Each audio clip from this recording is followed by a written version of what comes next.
I have a great idea, But I'll never do it. It might happen. Sure, the monkey's might fly out of my butt. I don't think so. I don't see it happening. Hey, it's me, John. And me, Louise. This is I Have a Great Idea, but I'll Never Do It. The 55th episode of the podcast all about the great ideas that we have that we're never going to do. And 55 episodes for some podcasts means like, you know, a few months in, maybe it's a year in. And for us, we've been doing this since what, 2018? I think so. Yeah, 2017, 2018. We've been doing this pretty long time. Somewhere around there. Yeah. But we talk about great ideas that we have that are just like, I'm not going to do that. No. And Yeah. some of them sound better when I wake up in the middle of the night and put them in my app than they do when I say them to you. So, And do you want to give me an example of one of those? sure. Yeah, let's just get right into it. Sure. One of my ideas, because it's been, on the brain, is a parent syllabus. Ooh. So when you have a school-age child, so much so that they receive a syllabus, like what books we're going to be reading for this quarter or however your school does it, halves, trimesters, semesters, I don't know. But for the parents, so that you don't get a message from the teacher at 5 p.m. the night before, remember to dress as your favorite historical figure tomorrow. Or yeah. like, tomorrow is stripe day. Make sure that all your stripes are blue. Like, I have a quick question. And I know you haven't even gotten fully into the idea yet. I know that you have a very young child. That's right. She's She's 3.5. I feel like stripes is more likely than historical figure. That's right. That's correct. Okay. I just did that for effect because Yeah. it's like an outlandish idea. And it's like, well, I am more than happy to comply with all weird manufactured fun. Yeah. Like if we're dressing up, on it. I am DIYing that in like the craftiest way. I'm having the best time doing it. Like, come as your favorite insect. Like we are saving cardboard boxes for weeks and cutting them out and painting them in the backyard. And like, I am into it. But not at 5 p.m. the night before. Yeah. Because that takes for me all of the fun, because then it's just a mad scramble, especially if I just need the child to eat, or we already have plans that night, or it's also bath night, like just any number, or it's pouring down rain and you can't use the backyard as a craft space. I don't know. Or you don't have a backyard. Or you don't have one. And you need to figure out some sort of space to do this kind of thing. That's right. Or if you're a person who is just like, oh man, I don't have any stripes for my child, but I would go to Carter's and spend $5 on a tank top, or I don't know, or order it on Amazon because you're only going to wear it one time, or I don't know, but you don't want to order it and have it arrive and put it on your child because, let's be serious, it came from a warehouse and you probably want to launder that first. I mean, any number of things. 5 p.m. the night before is not a great time to tell me about a thing that is happening tomorrow. Correct. So if I had a syllabus when we're doing insect day and when we're doing stripes day and when we're doing silly hair day, just whatever, that would be super helpful. You know, I feel like this, I can apply this to my own life in like the very present. You know, I have an almost 7-year-old and she's in first grade, and just recently it was Teacher Appreciation Week. And I was like, okay, this is a thing. I see this out in the world. There's been no indication of it anywhere, but I know that this is a thing. So I want to make sure to get like a card and do something, like get a little gift or something. And then the next week, an email went out to a bunch of the parents from like one of the parents in the class being like, it's the teacher's birthday. Let's pool together like money and da-da-da-da-da. And I was like, I do not. I spent the money that I would have spent on something like this on like the thing that happened the week before. And had I known that there was going to be like a push, and this is not a school sanctioned gift. This is a, you know, parent sanctioned gift. But Sure. like if there were a list and a calendar of like things of note going on, including all of the kids' birthdays in the class, including the teacher and everything like that, so that you can kind of forecast like, all right, what am I going to need to know in the coming months? Right. I like Or, it. as another example for the syllabus thing, tell me what all of the potential questions you might have for me are, and put them all in the checklist or the syllabus, and I can click like yes or no. As an example, they are learning about bugs right now. And today, because of the surprise deluge, they would usually use that time. Did I say on the we spoke a little before the podcast started. So there was a surprise. You've been having a rainy day. Yeah, but it was a surprise rainy day. It just the sky went boom and then it poured. That would have been time at daycare that they would have spent outside.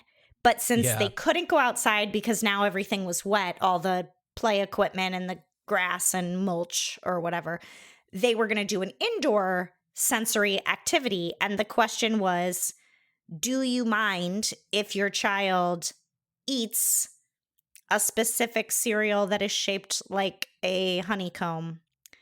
And I was like, why is this even a question? Yeah. And then I thought, well, maybe there are parents that don't want their children to eat sugary cereal. I'm not even sure how sugary it is because it's like, I forgot that was even a cereal. But it's like, oh man, I got a text from daycare in the middle of the day and about had a heart attack because I thought there had been like an incident or an injury. Oh, yeah. I got a text from the school yesterday, and the first line is, "Dear students, staff, and families." And I'm like, uh-oh, what happened? And all of it was just like the Good News Express. Our school board approved the budget, and we announced 3 finalists for our superintendent and stuff like that. And I'm just like, dude, you gotta like, you know, start off with just like great news from the school system, you know, that kind of a thing. Mm-hmm. Because otherwise it is freaky dicky. Mm-hmm. I mean, I'm telling you, on the text preview on my phone, I just was like, a text from school. Because I know, it's terrifying. we have a whole app that uploads when they post a picture or when nap time started or whatever. And it's like, put it in the app. And so to receive a text was like adrenaline shooting through the roof that something had happened. So just a parent syllabus. Sure, yeah. At some point in these next 10 months, we might eat this cereal. Are you okay with that? Check. I understand that certain things happen spur of the moment and you need to be like on your toes a little bit. But I feel like also a little bit of context would be helpful. Like, let's say that there is some sort of like, hey, this type of food is coming into play. And it's just like, our whole day was thrown off because of the unexpected rain. So we're pivoting to an indoor activity that would involve X, Y, and Z. Do you have any objections to any of the materials that would be used, including these that are to be that are meant to be consumed? Yeah. And then just so that I can brag for a second, meanwhile, in January, they put plastic all over the floor inside and took the children's socks off, which are required for them to wear for sanitation reasons, or put shaving cream on the bottoms of their feet and did indoor ice skating. Oh my God. And my daughter came home and I was like, what smells like overly manly? It's you. Like, it was like her socks in her shoes with the residue of it. But I was like, that's awesome. Like, not thinking, you know, someone would slip and fall or, you know, whatever. But I was like, I didn't get asked about this. I mean, You can't ask about everything. You can't ask about everything. Yeah. And but I was like, this is the coolest. Yeah. I love my daycare so much. That's interesting. I never thought about shaving cream on the feet as being a method for skateless skates. I mean, the videos. Somebody had a great idea. Somebody did. The videos were adorable. Oh my God. Please send me one of those. I'll try to find it. Okay. Before we move on, I want to let everybody know that we have been very active with our other podcast, Got It, which is a little bite-sized podcast that you can listen to. Episodes are usually 1 to 2 minutes. And also, Got It is on TikTok. I've been posting from the beginning a bunch of the old Got It's in a more visual way. So that's fun. It's at Got It Podcast. So check that out on TikTok. It also might give you just a little bit better context because part of the game is that we speak simultaneously and sometimes it's hard to hear. So if you can see it. Right, because there's 2 words at the same time. I mean, we do have it panned, one on one side and one on the other. So if you're listening on headphones, right, you can either like go back 5 seconds and like lift up an ear and do the other one and be like, oh, that's what it was. But yeah. And honestly, going back 5 seconds might be a fifth of the podcast. Yeah, I know. Sometimes they're lickety split. Yeah. But yeah, it's a really fun one. You know, I see a lot of people on TikTok who are doing their own version of like a let's try to say the same word at the same time kind of a thing. And let me tell you my gripe with them. This has nothing to do with great ideas. But I see a lot of them where one person clearly feels like they have chosen the better connecting word and are like, come on, it's obviously vampire or whatever it is. And then it's like, it's not obviously vampire because that wasn't obvious to the other person. So clearly there's another word that it could have obviously been. So anyway, it's like, you have to just be like, ooh, that's interesting. I never considered that word. Now we got to move forward instead of just like, oh, come on. And so it's like, play the game, people. Play the game. A lot of times. Different brains worked different ways. And the whole thing of the game is you have to think about what the other person would say, not just what you would say. Right. And you and I, you know, we've known each other quite a bit. We can get into each other's heads a little bit. Mm-hmm. Yeah. Although you were mentioning you having a word generator as for starting words, so I can't necessarily predict what your starting word is going to be if you're using a random word generator. I realized last time when we recorded that all of the words that I had used were words that I put into my great idea list. Like somebody said a word that I hadn't heard about in a while, and I was like, "Ooh, that'd be interesting as a springboard." And then today, when I looked at my list, I was like, "Oh, so I didn't add any new words." Okay, I have 3 ideas aside from our challenge, and I am going to give you the one keyword, and you can tell me which one. One of them is has to do with pets. One of them has to do with moving, and one of them has to do with a type of class. What would you like? What direction should we go in? That's not. I have one other idea other than my challenge this week. Oh, and okay. So I almost think pets because next week is Roland's birthday. Road dog. Oh, buddy boy. Aww. Okay. So pets. I was at the dog park recently with my dog Rufio, and there's other people that come by and they always talk to me about like my dog and other dogs and blah blah blah blah. And there was a situation where it was like, oh, how old is she? And I was like, oh, he's going to be 3 this summer. And they were just like, oh, I'm so sorry. I didn't realize it was a boy. And I was like, first of all, who cares? Also, the only way to check to see what pronoun a dog should be using is by looking at their genitals, which That's is right. weird. So I think that all pets just need to go by they, them pronouns. We're like getting it. used to it societally. And when we're out in public, it just makes sense just to say like, oh, how old are they? How old is your pup? Like being vague. And this has nothing to do with gender identity. Although No. my dog has not told me how they identify in the gender spectrum. But I do And think that if my dog, who is a he, because you said, oh, buddy boy, yeah.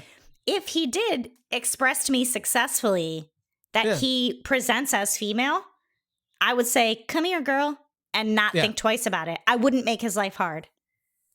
I wouldn't make Yeah. her life hard. Yeah, there you go. See, and it's just like if you use they them pronouns as society, we are all getting used to doing and not assuming. And it's like, I don't want to check the undercarriage of every dog I see just to like acknowledge them verbally. No. Also, if you did get it wrong, just be like, oops. Like, why apologize over it? Like, what a weird. Yeah, just correct. Yeah. Yeah. So that's an idea that's not so much of a this is something that can be invented or like this is a new way of doing things. Well, it is a new way of doing things, Yeah. but it's kind of like as a global society, here is what we are deciding to do. I think it's maybe the first idea that we've had on the pod that I'm like, oh, I will be doing it. Because most of them, I'm like, I'm never going to do this. Yeah. I'll be doing Yeah. this. Okay, since you have one more, do you want me to just jump since that was a quick one too? Do you want me to just jump to one more that is something that neither of us will do? Oh, yeah, definitely. Okay. So I don't know if this is still going on, but I know that recently in New York, there was an issue where men were going around and punching women randomly. It's not just women.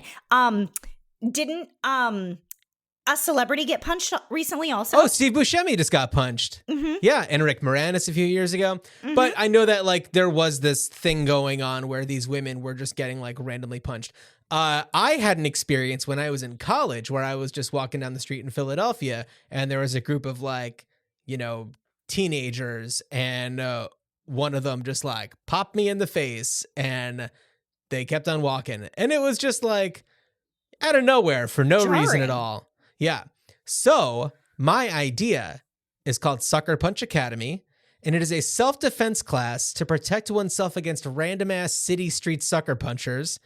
And it involves real-life random attacks until your reflexes are tightened. So you sign up, you have a few classes that are like foundational, and then you are in this next phase where it is like, all right, out in the real world, maybe kind of like certain time windows when you're going to be out, and that's like communicated, or there's some sort of like, alert that gets sent to Sucker Punch Academy.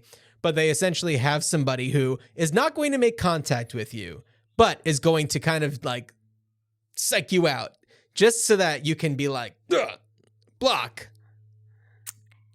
I like it. Also, I would like to apply to be part of the academia and like just be paid to randomly walk around the street and try to find the student. And I love being outside. So I love being outside. I would love to just be an adjunct faculty and find a person. You could only do it in heavily populated areas, because if you tried to do it in a small town where there's only like 100 people, you'd know everybody, and that would be like harder. Well, it's not really an issue in smaller towns. It's more of a city probably thing. not. Yeah. And I thought of this.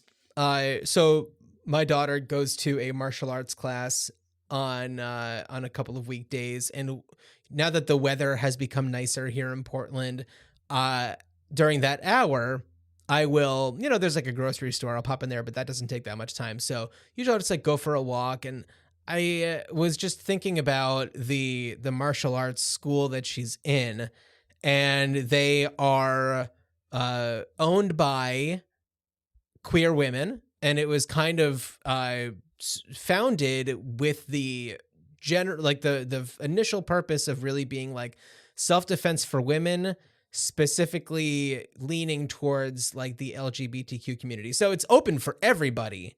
Anybody can join, but they do have like special classes that are like geared towards those communities.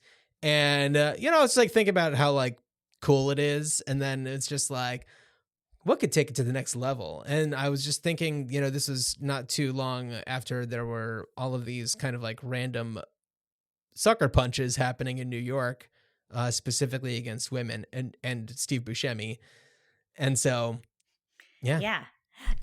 Just to piggyback on that Mhm. idea also, a number of years ago when I still resided in the city, when I was thinking about doing City Bike and researching a bunch of helmets. Okay. Because I'm not going to ride my bicycle helmetless in the city. It's too crazy. I came across some like invisible or /inflatable helmets Right. that you could wear. And there was one that I saw that you like put it on kind of, but it's more like a headband, but it attaches. And when it senses you are falling off your bike, it inflates. Oh, yeah. What if, in the name of Sucker Punch, you wear it fashionably around, and when it senses something coming at your head, it just poof. What And if like a fly buzzes by you? That would be pretty jarring. That, for the bee Yeah. or the fly Yeah. or the person wearing it, yeah. Everybody. But it would also be amazing because one of my huge phobias was like, there's a brick falling from a building or an Sure, air yeah. conditioner. And if your fashion headband helmet could just inflate, sensing an air conditioner is far too big for that to not. Yeah. But it's an idea. Totally an air conditioner. Oh my God. That'd be so scary. Ugh. Especially It in New is. York. That's why sometimes, like, if I'm walking too close to a building, I'm like, huh, and then move out toward the curb a little. Isn't that a reason why, not air conditioners specifically, but isn't that a reason why in New York there's so much scaffolding? Is like because for older buildings, if bricks do fall, yeah. Yeah, it's also a way for the landlord / building owner to get around fixing it. It's cheaper to put up the scaffolding and have it there for years covering a sidewalk than it is to actually fix the problem. It's a problem. Yeah. All of that is a problem. Yeah, I mean, New York could be such a prettier city if there were, if there was less scaffolding and trash bags on the corners. Yeah. It's also super jarring after a scaffolding has been there for, we'll call it 5 to 7 years. Yeah. And then they finally like fix the thing or move the scaffolding and you're like, what corner Where is am I? this? Exactly. It's like in the burbs if one of your neighbors like cuts down a tree or like, where's all this sunlight coming from? I didn't remember it being this sunny. Absolutely.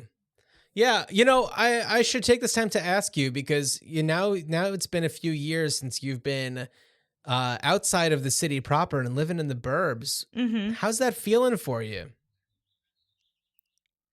It's good in both ways. I was at a toddler birthday party last Saturday and met a dentist who grew up but 7 minutes from where I currently live. Okay. And he and I were discussing the fact that in New York City, you can practically trip over great coffee places.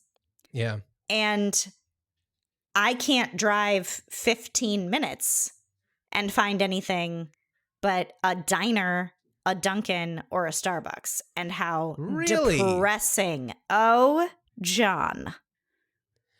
It's really that far before there's any sort of like, I don't know, mom and pop coffee shop?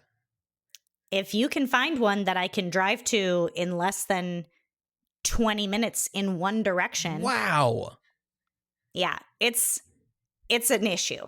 And with the dentist that I spoke to at this party, he was like, I think this should be the business you open. There's actually a very low level of like entry for education. Yeah. And you will like spend the money on the machinery, and the people who are coming to deliver your machinery are also gonna, like your espresso machine or whatever, are gonna teach you how to use it. Right. And then therefore XYZ. And yeah, I don't know. You know, and I also see, and you know, talking also about people on TikTok, but there are people who have like really high quality like coffee carts that they operate. So that's you know, a lower overhead situation. Mm-hmm. There's definitely a lot that can be done in that way. Mm-hmm. So yeah. Well, if you are a dentist and you have a great idea, call 304-804-IDEA. That's 304-804-4332. And leave us a voicemail with your great idea, or email greatideapod@gmail.com if you are a dentist with a cool idea. Or any vocation. We'll take all vocations. Yeah. Louise, what's your other idea? Okay. I decided on the name right before we started the pod because it's been noodling around since, well, more than the last time we podded, because it was a previous idea that's just been sitting on the back burner. Yeah. Sitting on the back burner. And applies to only folks who are homeowners, property owners. Okay. So not a city plan, but grass, seed, shrub, tree. And I like it because grass seed is a word, and lots of other words end with the sound E. Okay. Kimberly, Stephanie, Stacy, I don't know. Grass seed shrub tree is an app. It's a landscaping app, like a visualizer, like an enhanced visualizer, in the same way that, you know, a Pottery Barn will have a visualizer for this couch in your room. Just stand back with your iPhone and you can see a terrible digital rendering of what it will not look like in your room, but we'll try. It's that for landscape or curb appeal or things like that. And you can select different filters to slide over the picture, or if it's just like a live view from your camera, you can slide it over to see what the plants will look like in 3 years and 5 years. Because as a rule of thumb, I am finding out as a person who has been in my green thumb. A rule of green thumb. I love it. As a person who's been living in my house now for 3.5 years, that landscaping has the lifespan of about 10 to 15 years, depending on the plants that have been planted. Okay. Before you need to do some drastic ripping out or changing. And depending on the plant, if it's a certain kind of shrub, if you prune it too much, then all you've got is like branches. You don't have the leaves anymore. And then it's like, not, anyway, point is, if we had an app that could be like different times of day, like this is what this will look like in the morning versus at night with the current whatever, or this is what it'll look like in May versus August when the certain plants will be flowering at different times. Or if you're working with a blank slate in terms of, you know, a la Pottery Barn and visualizing your couch, and you want to put plants into the space, and you've picked like 4 shrubs, it'll be like, in 3 years, you're really only going to have the space for 3 of those shrubs, not 4 of them, because of the way that they grow. Then you know you don't have to spend that extra money, because newsflash, some plants are real expensive. Yeah, definitely. Some ornamental grasses are for the rich and famous. Like, I was really obsessed with this certain grass and then was like, wait, what? How much? I thought I was going to buy 50 of these little dwarf grasses and Mhm. have like a Seuss looking front yard. And it turns out I'm not made of money. And then also, if you happen to want to put a filter on it that's like, pollinator friendly or the lowest maintenance possible on having to trim them. Or I have been looking into this, which is why I kind of had this idea, because I am a super, super beginner in this. And if you try to download the iPhone apps about this, Mhm. you're going to need to maybe take a class or invest at least 4 or 5 hours of your time learning how to use the app, Oh, because it's geez. like a professional landscape designer app. And it's like, I don't have time to put all these measurements in. I just kind of want Yeah. to take a picture of what I got and flip a filter over it. Yeah.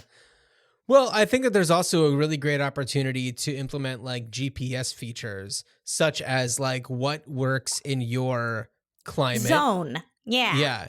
And like if you're in an area where you need some like drought resistant type stuff, and you know that like in this particular area, I don't have easy access to a hose, then you have a better idea. It's like, oh, this is totally doable with just a straight up watering can. Yeah. And Or then, you could even yeah. have like a feature on it that's like super, super conservative on the water. Ooh, another thumbs up gesture. So that you can say like, oh, visually, you'd like to have this kind of shrub or Yeah. flower. But if you use these alternatives, they require less watering. So you don't have to Right. have your irrigation system or use such a precious resource, to, I don't know. I also, this whole idea was somewhat inspired by an Instagram reel that I saw about personal growth. And it was like, if I try to plant something in my yard and it dies, I never think to myself, that lazy seed. Right. That lazy seed didn't have enough drive or ambition. That seed is dumb. So if Yeah. I think what kind of environment would have let the seed do its thing because it wants to grow no matter what? And did you give it enough time to do that? So like be kind to yourself. And if you're not growing in the way that you want, can you change about your environment or whatever? And so that's kind of what I thought too, because I was thinking, none of the plants are lazy. Most of them in my yard Right. are overgrown. But what environmental things can you plug into the filter to create optimum growth? As you were saying that, it was also making me think a little bit about, when we are thinking about personal growth and the things that we add to our life, it's just like this thing that I'm adding to my life, does it work in tandem with the other things that are growing in my garden? Yes. Or is this going to be fighting for resources? with Companion X, Y, and Z? plants. Companion plants. Exactly. If you're growing pumpkins, you want to have some like zucchini or something over there. Yeah. Or there's That's the other thing. ones. I'm from Iowa, and every couple of years you want to rotate the crops because corn is just ripping the like enriched bits of whatever out of the soil. And so you rotate it and you plant soybeans on that field because the soybeans like regenerate the soil and put nutrients back into the soil. And so you want to make sure, that your plants that you're deciding on, maybe you'll get a or you'll get a yay and like confetti when you put the plants together. Or if it's like a curb appeal issue, is this a plant this now and next year it's not coming back? Right. I don't know, the annuals versus perennials. Or is it you put this really small shrub behind this giant wild grass and now you can't see it. So rearrange. I don't know. Something like that. Grassy trunk tree. I like where your head's at. I currently have a front yard that is just like a complete mess. The grass is just weird, and the weeds have taken over, and there's areas where like new things have sprouted up where I don't want them, and it's like, God, this is so exhausting. And I hate the grass. I just want to get rid of all the grass. But of course, then it's like, then what do you do? Mm-hmm. Yeah, so there's always a need if you are somebody who does have some sort of outdoor space to like figure out how you need it to be to like get you where you need it to be, get you like, how you envision it Right. It's also kind of into so the future. yeah, I had this mantra when we lived in our small 1-bedroom apartment in New York. If you can't change your habit, change your habitat. And so it's like if you come in and you throw your coat down by the door every day where you take your shoes off, like if you can't put your coat in the closet that is 3 feet right there, put a hook on the wall right inside the door so Yeah. that your coat hangs. So if you can't change your habit, change your habitat. And I think just we as people don't spend as much time outside as people used to. And so if you Yeah. can make your outdoor space a place that you want to be, maybe you'll be there. Right. Yeah. Even for 30 more minutes a day, just be there. As a person Well- with a dog, both of us have dogs. Yeah. We are even outside far more than non-pet owners. So for anybody who's watching this episode on YouTube, which you can do, by the way, you'll notice that I am in a shed. It is my office, but yes, it is a shed. And so to my left, I have just this like giant door that goes out to the yard. And I have a yard that is, I'd say, 70% like concrete slab, hardscaped, that has some like planter boxes on it. And then there's, a grassy area that has a swing set for my kid that she never uses that I got off of the Buy Nothing group. And grass that grows like crazy. And I look at it and it fills me with anxiety. There's also a covered, like paved, hardscaped area that has like a table that I never sit at and chairs that I never sit in. And it's like, what is the best way to make use of the space? What should I be doing differently? And, of course, in the summertime, when the sun is at full blast, it just bakes back here. So it's like, all right, what do I do to make this a better situation for everybody? So there's always so much to consider. And, the backyard is also where my dogs spend a lot of their time. And so it's a luxury not everybody has, but I'm sure glad that it's there. And I want to make sure that I'm making the most of it for myself, my kid, and my children who use they, them pronouns when they're in public. Yeah. I like it. I have one more great idea, and then you want to move on to challenges? Let's do it. Okay. I teed this up before. This is a moving related one. So it's also involved with not necessarily home ownership, but, living somewhere.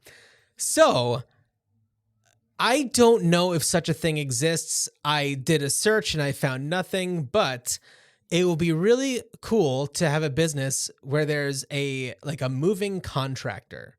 So let's say you have a move coming up, you're busy with work, you've got kids stuff going on, there's so much to figure out, and the stress of figuring out your entire move situation is just like weighing on you.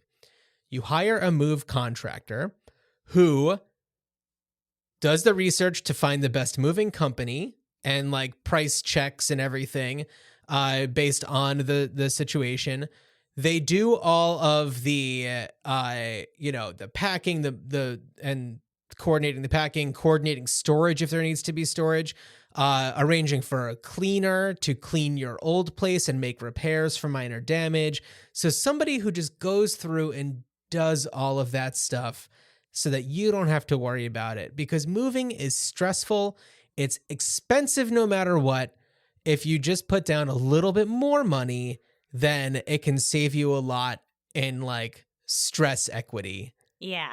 It's like a wedding planner and like the day of point person, and a little bit also like if you could put all of your payment to this contractor, and then they pay, like an escrow idea. Right.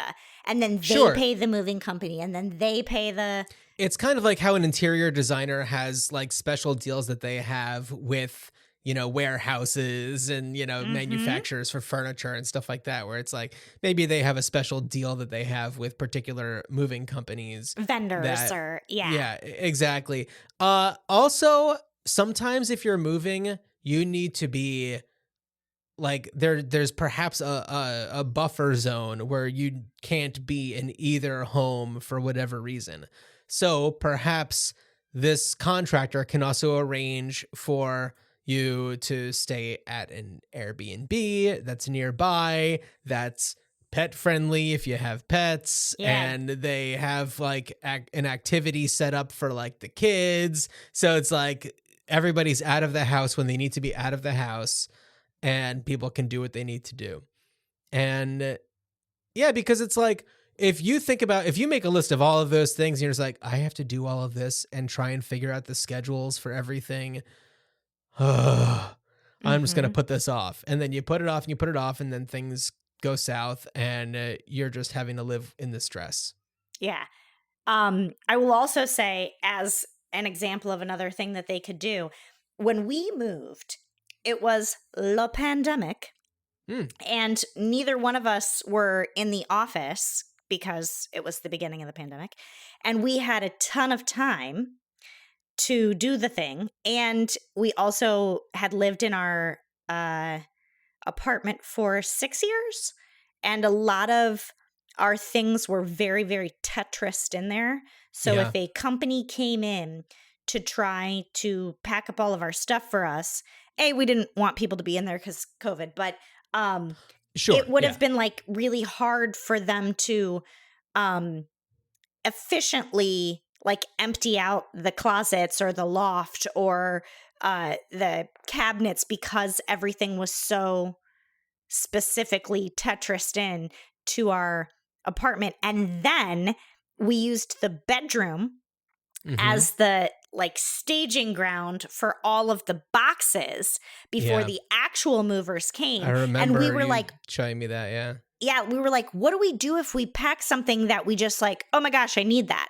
So Chris and I made a spreadsheet, and every single box had a number. And on the spreadsheet, it was like number box. And then, because most of the time when people move, or I guess people in my life, and this is my experience, will be like kitchen, living room, bedroom 1, bedroom 2. And that's how the boxes are labeled. But if you have a little bit more involved of a situation and you need to find the thing, your moving contractor, concierge, can also oversee the packing of the boxes and be doing, or their team or whatever, could be like making the spreadsheet on the fly, like a shared Google Doc, so that even though you were no part of the packing, when you get to your new place, you're like, I need the lid to the frying pan so that I can saute, quick flash steam that broccoli tonight. Where is the lid? And then you can be like, well, it's in box 40. Right.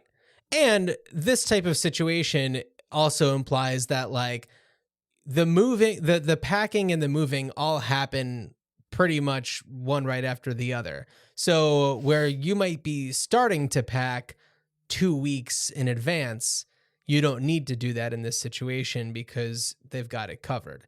Right. Now, unpacking, clearly you'll want to like supervise that, but perhaps they have, they arrange it with a moving company that there's like, they do the unpacking and they consult with you of like, where do you want this? Right. Which, also, I mean, unpacking can also take years. Yes. I'm sure I have some boxes that still have stuff in them. Yeah. Same. It's just also can be as involved and such a stressor like a wedding. And it's like you're planning that thing a year in advance and you're talking about whatever. I mean, I didn't for mine, but it's absurd the way that moving happens with the barometer of stress that goes along with this like big life change that we don't afford the courtesy to ourselves to give it that attention as we Yeah. would something like a joyous occasion or planning of a birthday party or what Yeah. have you. And it kind of needs that. And it Yeah. needs someone to help you. Yeah. And maybe part of what they do is like they also make it a more special experience for you. They like put a little bit of pomp and circumstance into it where like when you then arrive after the movers have finished doing what they need to do, then you are welcomed into a home that isn't feeling overwhelming. And there is, you know, somebody that's there to like welcome you and make it a bit of a special day. Yeah. You know what? As we talk about this too, I am wondering if this is more of our generation and future flexing like issue or thing because we are so much more spread out than generations before us. And like as an example, if my mom who grew up and then went to college and then returned to the town that she grew up in and then like basically lived all of like there, and so did her one moved away farther, siblings, you might say, why doesn't your family just help you move? And it's like, well, Oh, I'm yeah. in New York and my family's in Iowa and you're in Yeah. Portland and your family is in New York and New Jersey. And like, I don't have that. Also, I'm an only child. What family are you pulling out of the sky for me? I have nobody. I'm an only child. So generations ago, you would have 6, Right. 5, 4 siblings. All the cousins would come. That's right. Who can carry boxes or pack a truck or loan you their truck or, you know, whatever. Sit with you while you're tissue wrapping the delicate items. Yeah.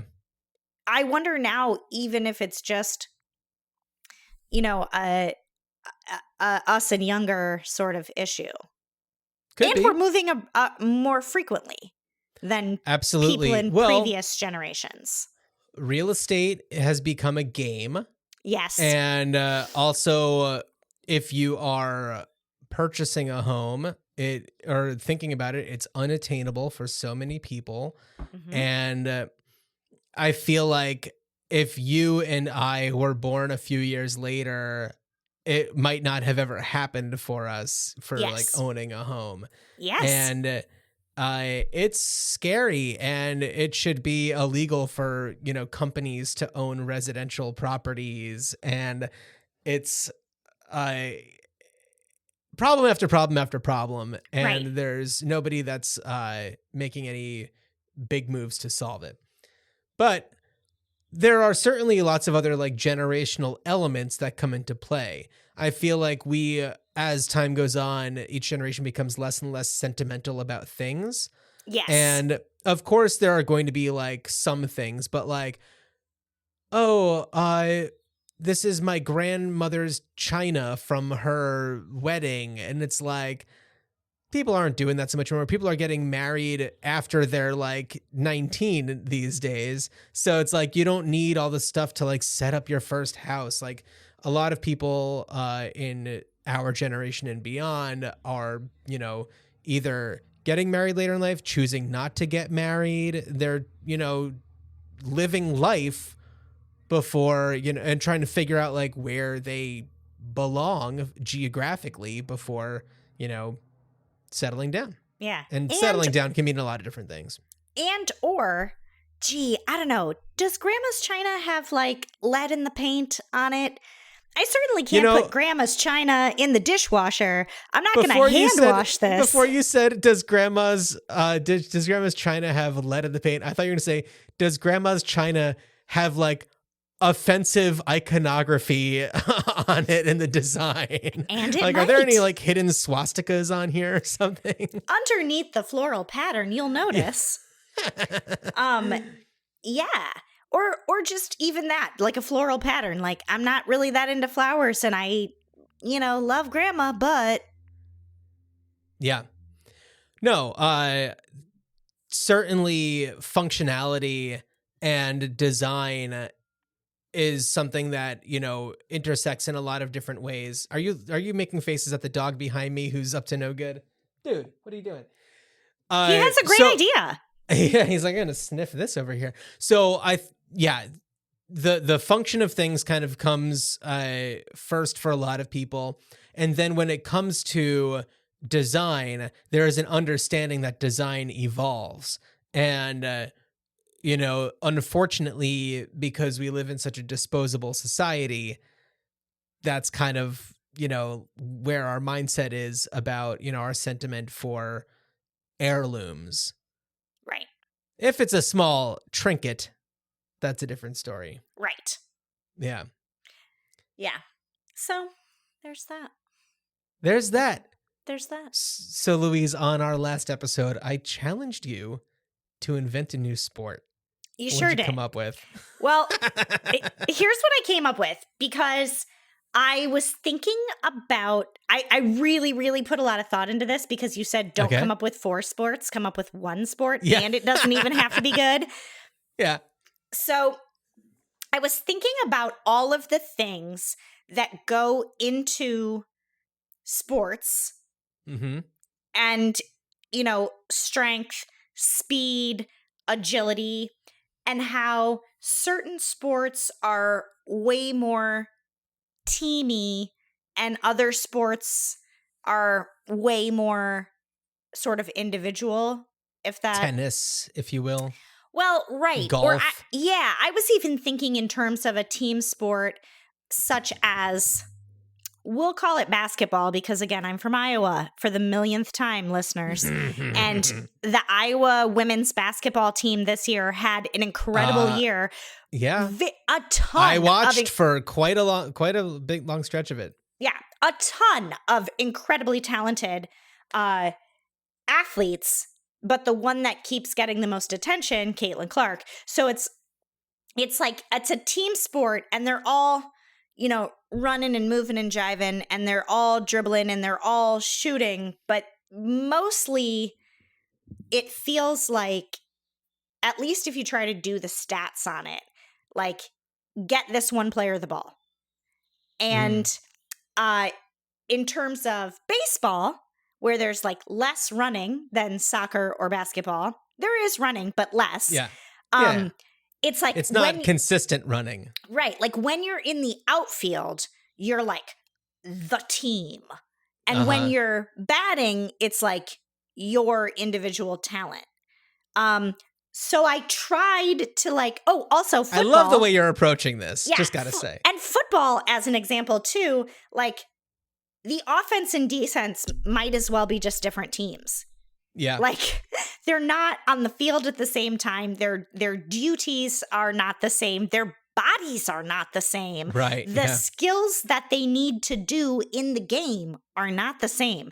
So I was trying to incorporate strategy, physicality, agility,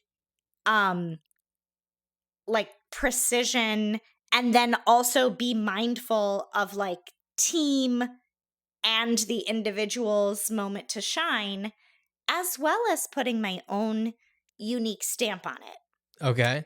And I think what I've come up with is called Fairy Ball. Okay. And you play it in a secret garden type hedge maze. Oh my God. And the players wear fairy wings with like hand paddles on them. Okay. So imagine like the wings. If you are and watching on have to, YouTube, you are getting the full Louise experience right now. Yeah. And you have like little hand paddles, and they can, be the color of your team. And you have Dr. Seuss looking lollipop furry things that the other team, when they're on defense, has in the like makeshift hedge mazy thing. So you, as the fairy baller, when it's your turn, like up at bat or whatever, Yeah. have to use your wing paddles Oh my God. to get your hand flappies on your wings to match the color poof. So it's like a little paintball-y inspired also. Okay. And they're placed in different areas and different colors of the poof paints mean like a different number of points. So if you're like happen to be very like low to the ground and you get the difficult, ones to achieve, it gets you. It's not dissimilar from hitting a single or a double or a home run out of the park. Sure. Or, Okay. like if you're like super fast and you get all of the colors, or if you get like every single flappy is covered, and then the other team can like push their lollipop poof out at you, and theirs is like a gray or a black or a white. And so if you've gotten a flappy that has blue and then it gets the black over it, the blue is negated. Also, in the same way that if you're curling, you've knocked the stone out of the target space, they have like negated your color one. Yeah. So fairy ball, it's outside.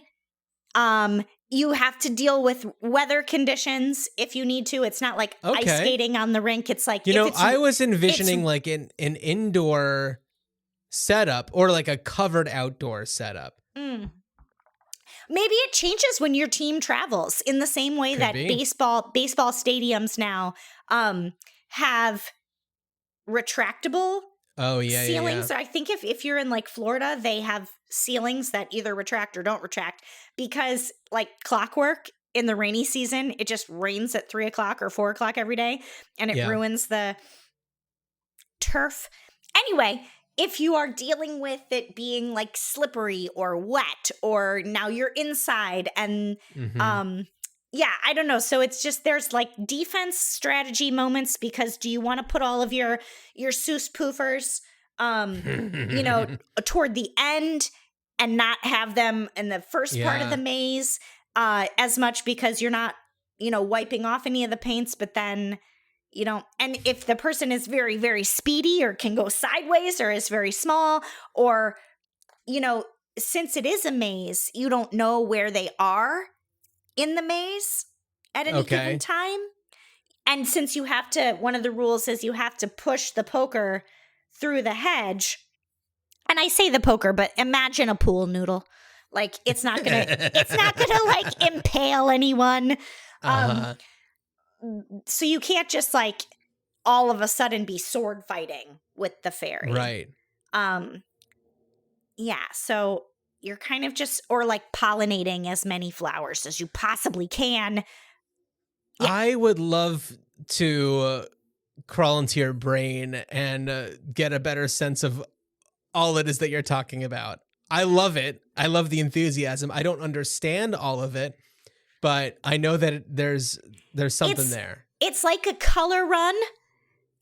Agility. Okay. Imagine a dog agility course. Yes. With hedge mazes and people trying to distract the dog with treats, only the treats are like paint, and you have to like go through this like obstacle-y course. So maybe you're timed also. I didn't think about timing in the first place. I was just like, it's like baseball, and maybe the inning goes like longer because the person like didn't get the black smears and they're going a little slower because their strategy is, if I'm super quiet on my turn through, then they won't know where I am, and I'll just get to quick boop and flap my wing paddle to get that yellow, and boop, flap my wing paddle to get that purple, and then I won't get my little smears. I they won't know think where I am.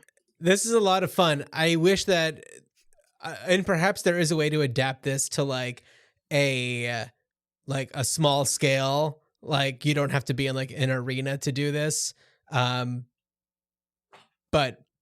more like a playground kind of a thing. It's called fairy ball because the ends of the pool noodle type equipment is a poof with like color on it, whether it's like pigment, like Holi. See, this is why I imagine this being. This is why I imagine this being like indoors or in a covered situation, is because if there's like, color and poofs and stuff like that, adding rain, although that could just be an entirely separate, element to it that, just makes it more challenging. Right. On certain Yeah. days, like, oh man, the last time they faced the fairy warriors, the mermaids did great. Or, you know, I don't know, the last time they faced the Trojan ogres, you know. Yeah. And also it's like, or like just the toadstools or something, and they all have And- like little. and imagine the trading cards that could come of this. They would look like Pokemon cards. I love it. Yeah. That's fun. I like it a love lot. Mhm. It was one idea that was very involved that a lot of thought went into. I like it. And it's so appreciated that you put so much thought into it. And on What the last did episode, I challenge you to? you challenged me to stickers. Okay. And here's what happened. I encountered something in real life that I was like, ooh, I'm going to challenge Louise to try and figure out something like this. But then when I started thinking about stickers, I was like, wait a second. This is my challenge.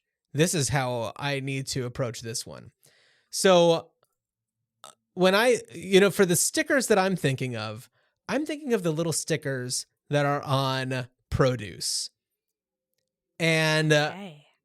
right? And so sometimes when they're on something like an avocado that has like a very firm outer shell, you could just peel that sucker right off, or not. You don't even have to. But when it's something like the aforementioned zucchini, and it's like they get wet and it just gets really gloopy and And if sticky, you try to peel it off, you'll maybe get your You nail under damage the it. yes, yeah. under the And- skin. And so what I say is, for fruits and vegetables, especially those soft ones, no more stickers. I'm just saying no stickers. And it's time to move on from wasteful stickers to something that is probably already either equipped or close to being equipped at grocery stores anyway, which is cameras that can certainly identify what certain fruits and vegetables are. You know, you have Yeah. a smartphone, you take a picture of it and it says like, oh, that's a zucchini. It'll give know you. that. It'll go more than that. It'll tell you like the genus, class. Like It'll tell you if it's ripe, it'll tell you all that stuff. So if that technology can just be implemented into what's probably already existing at a supermarket checkout line, we don't need stickers anymore. Yes, there's already like the self-checkout stuff that's just like type in the name of the product, which I do sometimes, which if there's like no sticker on the item that I'm going for, you type it in, or it's just like you look at the pictures and you pick out a picture. If you're in a checkout line, and there is an actual person there and they punch in a code, a lot of them are trained to just know the codes, or they have a book that has the codes. But you can even like hold up an old iPhone that's not even like, it's just connected to Wi-Fi or something, and you hold it in front of it and it's just like, that's a carrot. yeah. I know what a carrot looks like. I Yeah. can tell by its characteristics. And sometimes you're the one doing the sticker if you've ever purchased anything bulk. Yeah.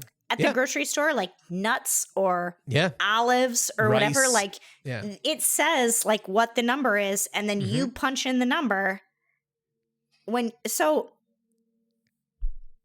Yeah. I am impressed. You're impressed. I am. My idea for your challenge was to not do that anymore. That's right. But I'm impressed. I'm telling you, this episode might have to be called something about John's great ideas that we are doing. No. Okay. Stop it. This is like, we have had good stuff. There's been a lot of like plant life themes going on. I don't know. We'll figure something out. I'm not worried about it. So Louise, what would you like to challenge me to for the next episode? Okay, well, Memorial Day weekend is upon us. Okay. And so that is the unofficial/official familiar start to the summer. Yeah. So your challenge for next time is sunscreen or sun protection. Sunscreen/protection. Great. I love it.